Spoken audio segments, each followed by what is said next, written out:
Lokesh sir, నమస్కారం. మళ్ళీ వచ్చాను సార్. మళ్ళీ నాకు చాలా భయమేస్తుంది సార్. మన ఏపీ ప్రజల భవిష్యత్తు ఏమైపోతుందో అని నాకు చాలా భయమైంది సార్. కానీ మీరు డిప్యూటీ గారు ఎక్స్పీరియన్స్డ్ సీఎం ఉన్నాక మనకేమవుతుంది సార్? అందుకేగా సార్ మిమ్మల్ని నమ్మి మీకు పుంకాలు ఓట్లేసింది. అదేదో ఈవీఎంల దయతో ఏదో గెలిచిపోయినాం సార్. నాకు చాలా ఆనందంగా ఉంది సార్. మీరుండగా, మీ చేతుల్లో ఏపీ భవిష్యత్తు ఉండగా ఇక మనకి ఎటువంటి డోకా లేదు సార్. మనం ఇంక అంతే సార్, సూపర్ డూపర్ ముందుకు వెళ్ళిపోతాం సార్. Thank you sir. మీకు ఇంకొక చిన్న ప్రశ్న సార్.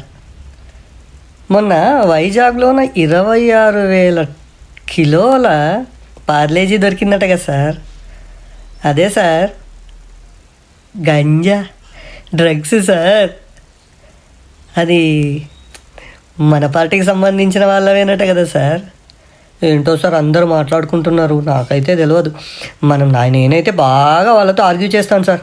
ఇటువంటిది టీడీపీ చెయ్యదు, టీడీపీ చాలా శుద్ధపూస అని నేను మన తరపున చాలా గట్టి కొట్లాడతాను సార్. అయినా కానీ కన్ఫర్మ్డ్గా వచ్చి ఇక్కడ చేరాయట కదా సార్? చిన్న విషయమా సార్? 26,000 కేజీలు సార్. ఎంత పెద్ద మొత్తంలో వచ్చాయి సార్ అవి. కానీ దాని గురించి మీరు ఏ రోజు మాట్లాడతలేరేంటి సార్?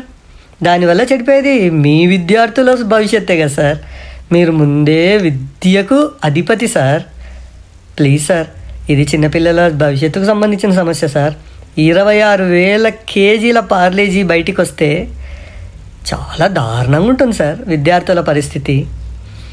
మీరు ఎడ్యుకేషన్ మినిస్టర్ కదా సార్. మళ్ళీ మీరు ఏదో మాట్లాడి కొద్దిగా దాన్ని సెట్ చేయండి సార్. వాటిని ప్రజల ముందుకు తీసుకొచ్చి తగలబెట్టండి సార్. అప్పుడే కదా సార్ టీడీపీ యొక్క గొప్పతనం ప్రజలకు తెలిసేది. ఏంటి సార్ ఇది? చూడండి సార్, అందరూ మర్చిపోతున్నారు సార్.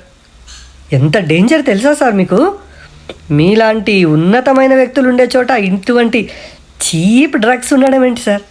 మీదే కదా సార్ ఇప్పుడంతా ప్రభుత్వము. కాల్ చేయండి సార్, కాల్ చేసేయండి సార్. ప్రజలకు చెప్పండి సార్, అవి వచ్చాయా లేదా, ఎక్కడ ఉన్నాయి, వాటి గురించి మాకు కొద్దిగా అప్డేట్ ఇవ్వండి సార్. ప్రజలం సార్, అడగడం మా వృత్తి కదా సార్. Please sir.